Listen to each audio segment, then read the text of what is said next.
parler dans cette causerie du mardi 27 mai 2014 de la dimension martienne de la femme. En effet, je prends le contre-pied de ce que dit John Gray quand il parle, quand il dit que les femmes viennent de Vénus et les hommes viennent de Mars. Je ne crois pas qu'il en soit ainsi en réalité. Je pense que les hommes sont vénusiens et les femmes sont martiennes. Je vais essayer d'en faire la démonstration dans cette petite causerie d'une quinzaine de minutes.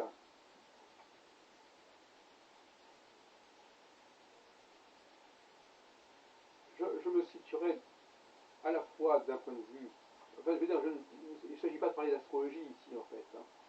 Véritablement, bien que l'astrologie soit à l'arrière-plan et en perspective, mais il s'agit là de parler d'une typologie mythologique et d'une typologie du genre. Est-ce que les deux typologies se recoupent et de quelle façon elles se recoupent?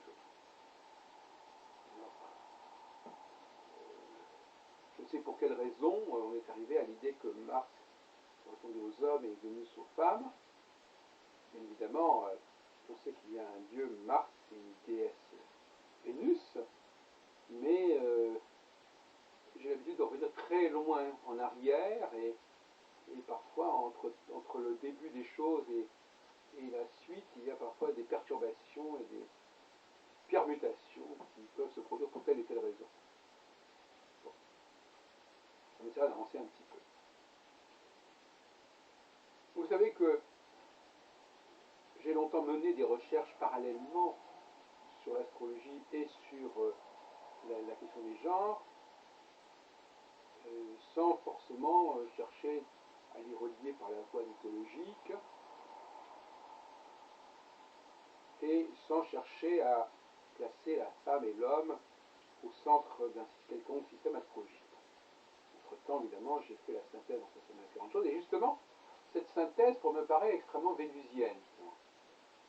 La démarche vénusienne est une démarche d'ouverture. La paix, si on peut associer la Vénus à la paix, et dire aussi à la vie, de toute façon, et Mars à la guerre et à la mort, la paix, ça consiste à pouvoir circuler librement d'un endroit à l'autre. Aujourd'hui, nous sommes en paix dans presque tout le monde, et donc on peut aller se promener un peu partout. Peut-être pas en Syrie, mais enfin, ou peut-être pas dans certains pays. Alors, en général, un état de paix permet une libre circulation.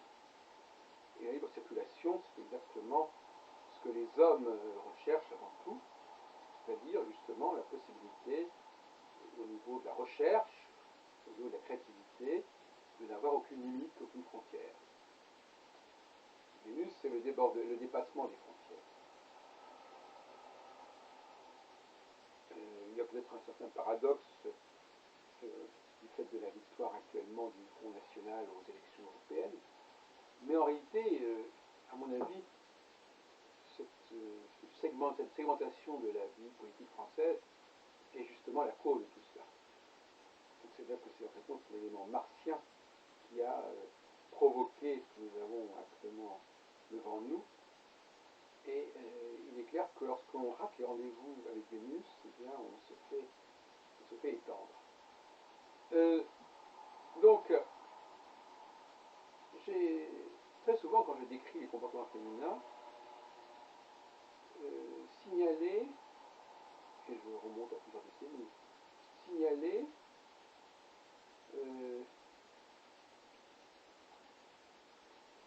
par exemple, elles aiment bien jeter des choses, elles aiment bien jeter, trier, jeter. Et ça, c'est très martien. Elles ont une certaine tendance à chercher, à éliminer des trucs, à vider, à se débarrasser. C'est très tranchant quelque part. On évacue ce qui est sale, donc il y a déjà un élément de diabolisation, ce qui est sale, ce qui est mauvais, ce qui est négatif, on l'envoie promener. Et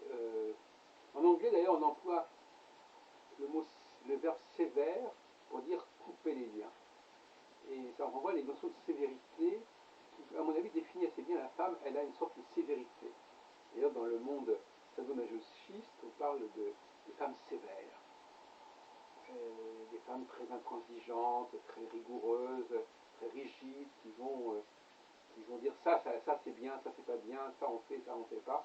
Cette façon de distinguer très clairement le bon du mal, le bien du mal, ce qui est acceptable, ce qui n'est pas acceptable, c'est très très martien.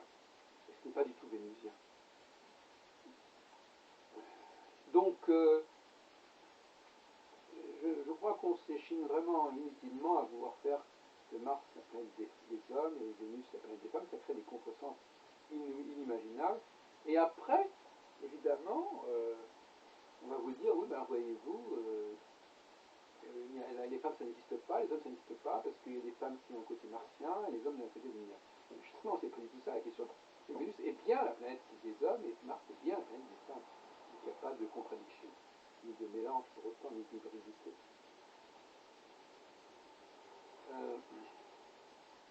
La Saturne a une, parce que je voudrais parler un peu d'astrologie aussi, enfin Saturne a deux périodes que j'ai définies comme la période vénusienne et la période martienne. Il n'y a rien à voir avec les planètes Mars et Vénus. Et donc, quand il est en conjonction avec une des 4 étoiles fixes royales, il entre dans une période martienne.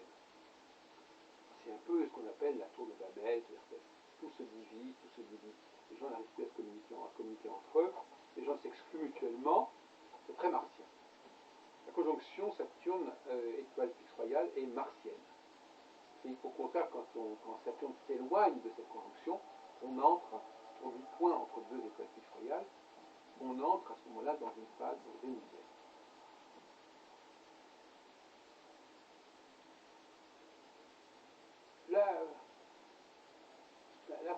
Les femmes ne sont pas très douées pour la dimension vénusienne au sens où je l'entends ici, parce que ça donne un petit peu le vertige ce qui est vénusien. C'est très large, il n'y a pas de limitation, il n'y a pas de limite, et puis surtout, il y a une énorme tolérance, une énorme indulgence, on accepte beaucoup de choses, et on dirait que c'est très neptunien Vénus quelque part. Et alors que Mars est plutôt plutonien. Et il y a cette idée, moi Vénus je l'associe bizarrement avec l'idée d'empire. C'est-à-dire, un empire c'est quelque chose d'extrêmement ouvert, qui englobe les populations les plus diverses, et qui essaie de les faire cohabiter en posant un certain nombre de lois fondamentales, mais qui n'exclut absolument pas la diversité par ailleurs. C'est le principe de la laïcité, c'est le principe de l'argent. Un empire a une monnaie commune, généralement. Il y a donc quelque chose qui est imposé de façon centrale, mais qui laisse libre cours à la diversité. Alors que chez Vénus, qui est beaucoup plus l'ordre de la cellule, l'ordre de l'entité, de la monade, chez Vénus, au contraire, on est dans la nation. Et la nation doit être homogène. La nation doit au niveau même du quotidien. C'est la dictature du quotidien. C'est-à-dire qu'en fin de compte, c'est ça un peu le problème, c'est que Vénus est la dictature de ce qui est global, et qui ne remet pas en question la diversité quotidienne, alors que Vénus est la dictature du quotidien, et qui finalement ne se préoccupe pas trop de la problématique globale, scientifiquement, politiquement. Donc il y a vraiment deux populations qui fonctionnent de façon totalement différente. Et l'idée, par exemple, c'est pas tout à fait innocent que Marine Le Pen soit à la tête d'un mouvement nationaliste et je dirais presque socialiste aussi, parce que justement cette notion de nation parle beaucoup à la femme. La notion d'étranger, de nation, avec les étrangers qu'on ne veut pas, etc. Tout ça est très féminin. Les femmes sont beaucoup plus intolérantes que les hommes, et c'est ce qui fait leur caractère martien, justement. Et les hommes, d'ailleurs, sont presque dans une logique forcément de tolérance, puisque quand on veut ouvrir les frontières, quand on veut déborder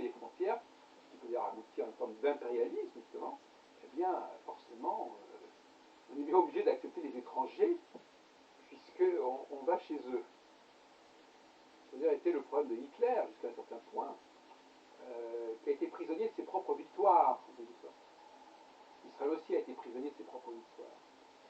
Un pays qui est très marqué par la nation, mais qui a un destin impérial, c'est très ennuyeux, et même très dangereux, parce que il a le potentiel impérial, mais il a la démarche nationaliste.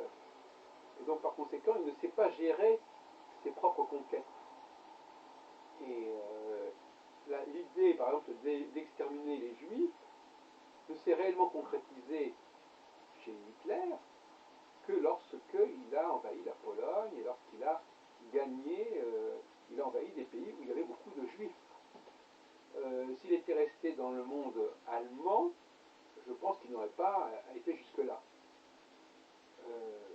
Surtout que ces Juifs allemands étaient bien intégrés. Mais il est resté nationaliste jusqu'au bout, et en même temps, la guerre lui a apporté justement un débordement des frontières. Ce qui montre bien que la guerre n'est pas martienne. La guerre en elle-même n'est pas du tout martienne.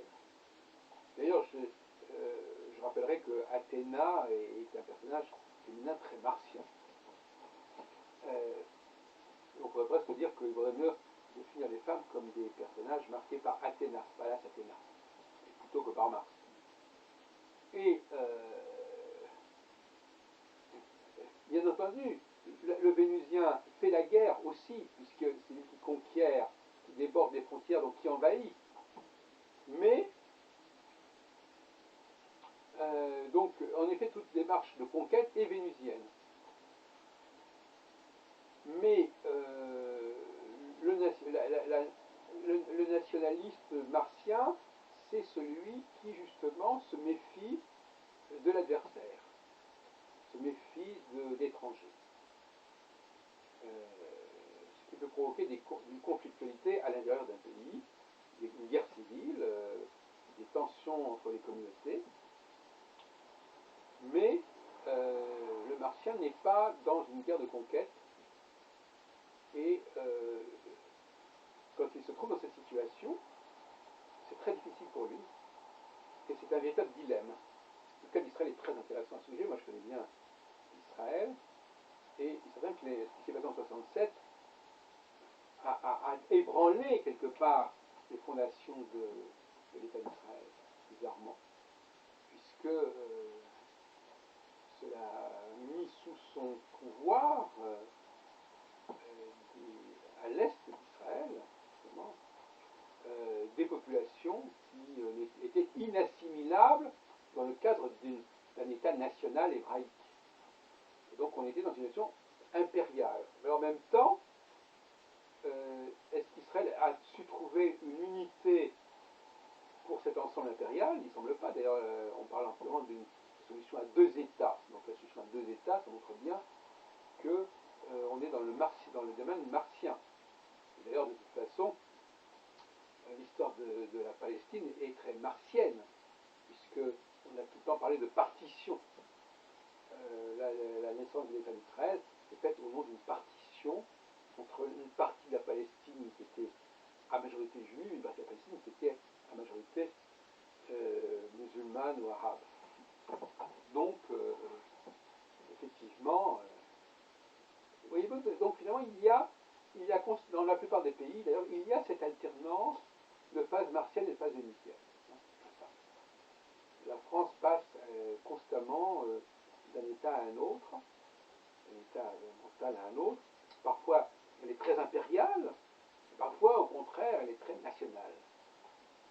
Et elle vit mal cette dualité, d'une certaine façon. On peut dire les choses comme ça. Et les valeurs vénéziennes, ce sont aussi des valeurs qui privilégient la notion de monarchie, qui privilégient la notion de dictature.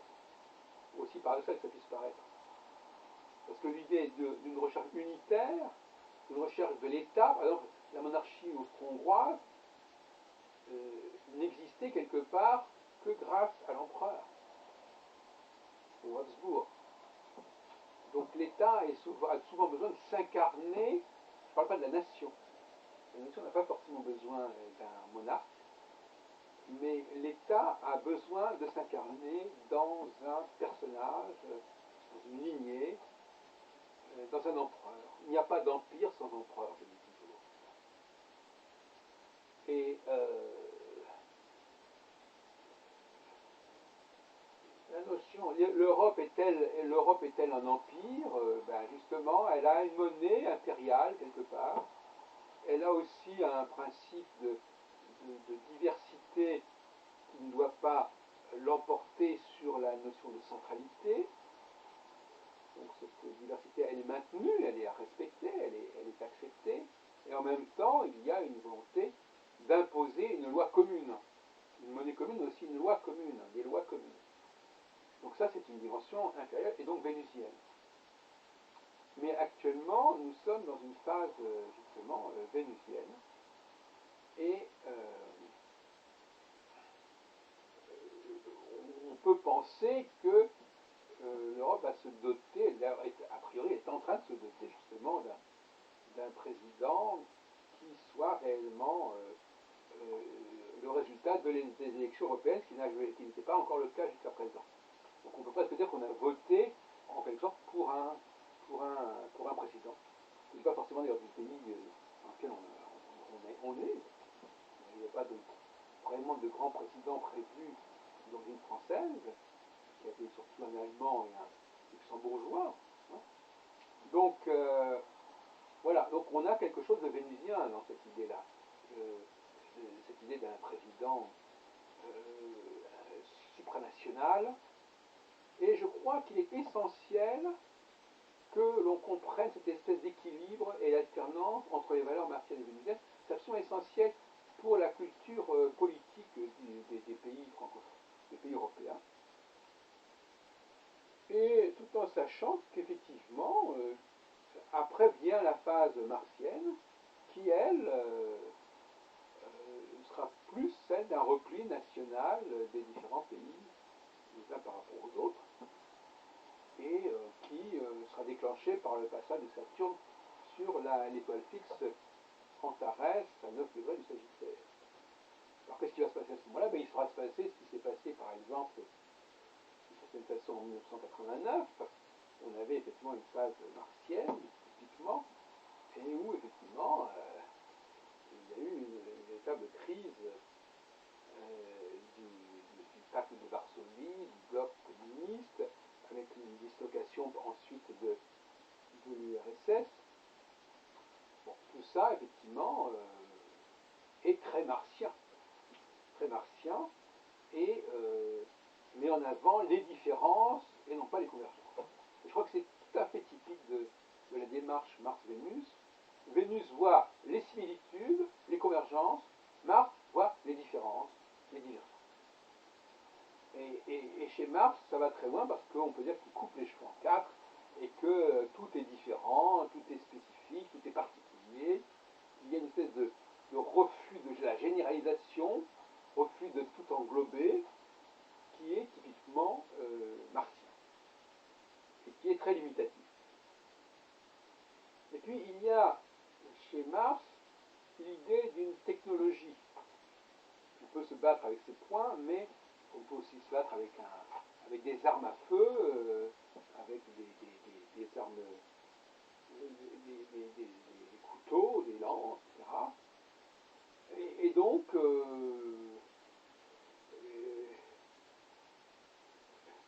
il y a une certaine tentation vers la technologie,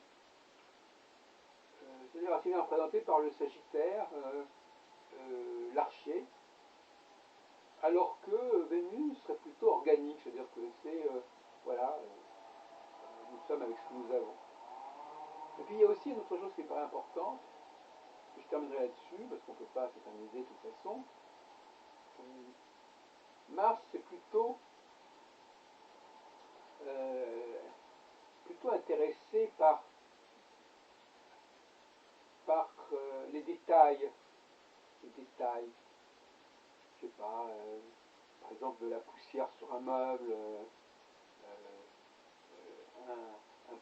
pas assez assaisonné. Enfin, et des toutes petites choses, souvent, des petits détails, sont typiquement martiens. Vénus, lui, il survole tout ça, mais aussi le Vénusien est très égocentrique, si vous voulez, quelque part. Il est très égocentrique au sens où il veut développer ses facultés intérieures. Il veut développer ses potentialités intérieures et il les explore, il essaye de les épanouir, alors que le martien est plutôt intéressé à, je dirais, acheter un produit, un outil, une machine qui va pouvoir augmenter son potentiel. Le potentiel chez le martien, le potentiel est plutôt externe, alors que chez le vénusien, le potentiel, il est à construire de l'intérieur. Et ça aussi, c'est évidemment une différence majeure.